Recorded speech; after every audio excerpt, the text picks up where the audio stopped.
Hello everyone, welcome to our YouTube channel. आप सभी का बहुत बहुत स्वागत है मेरे यूट्यूब चैनल पे।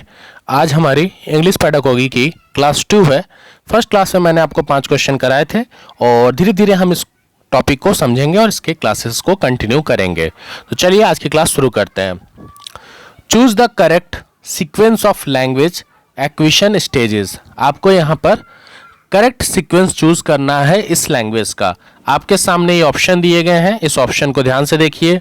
पहला cooing, babbling, the one word stage, telegraphic speech and the two word stage.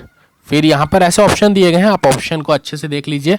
मैं आपको 5 सेकंड का समय दे रहा हूँ और फिर आप आंसर अपना कमेंट बॉक्स में कीजिएगा, मैं बताऊंगा फिर सही क्या है। इसका राइट आंसर हो जाएगा ऑप्शन ए। नेक्स्ट पढ़ते हैं, नेक्स्ट क्वेश्चन पे।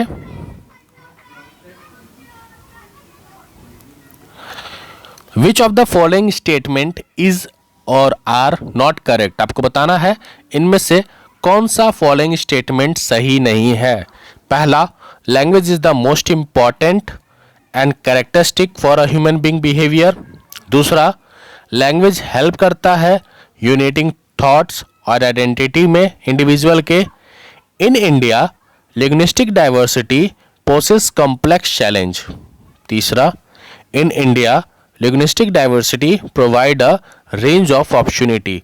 तो यहाँ पर 4 ऑप्शन दिए गए हैं, चारों ऑप्शन को आप अच्छे से पढ़िए और बताना है कि इसमें पहला गलत है, दूसरा और तीसरा गलत है ऑप्शन, चौथा ऑप्शन गलत है या नन ऑफ द दीज है। तो आप इसमें से आंसर बता दीजिए कि इसका राइट आंसर क्या होगा। इसका राइट आंसर होगा नन ऑफ दीज, क्योंकि यहाँ पे जो चारों ऑप्शन आपके दिए गए हैं ये चारों ऑप्शन आपके सही हैं। आगे बढ़ते हैं हम। Which of the following is pre required to learning a language. इनमें से कौन सा ऐसा है जिसे हम प्री रिक्वाइज्ड करते हैं अगर किसी भी लैंग्वेज को सीखने में। तो राइट आंसर है मोटिवेशन।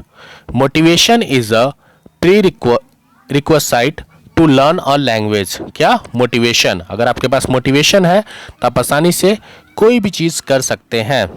चलिए आगे हम बढ़ते हैं क्वेश्चन नंबर 9 की तरफ। क्वेश्चन बड़ा है, क्वेश्चन को आप ध्यान से देखिएगा।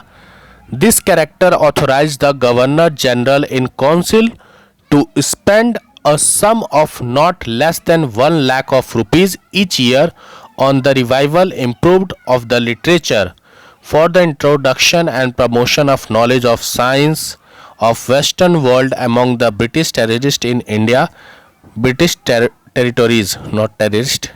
This charter was, आपको बताना है चार्टर एक्ट अगर आपने पढ़ा होगा कि अंडर विच चार्टर एक्ट ये प्रोविजन आपका आया था कि आप 1 लाख रुपीज से ज़्यादा खर्च नहीं कर सकते लिटरेचर और इम्प्रूवमेंट पे।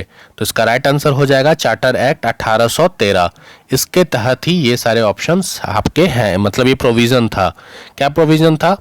कि जो गवर्नर है वह less than 1 lakh rupees, not less than 1 lakh rupees each year मतलब इम्प्रूवमेंट पे खर्च नहीं करेगा, मतलब उससे ज़्यादा करेगा।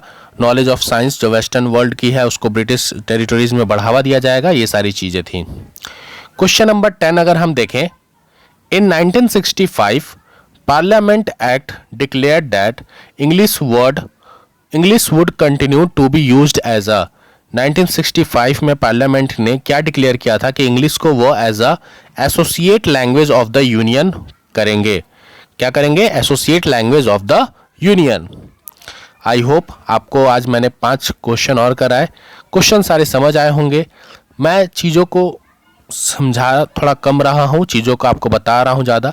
मतलब मेरे कहने का मतलब है मैं क्वेश्चन रीड करता हूँ पहले, उसके बाद ऑप्शन आपको दिखाता हूँ, फिर जो इंपॉर्टेंट चीज़ होती है उसको बता के मैं आंसर पे आ जाता हूँ। तो अगर आपको वीडियो अच्छा लग रहा हो तो इस चैनल को सब्सक्राइब करें। मिलते हैं अपने नए क्लास में। Thank you.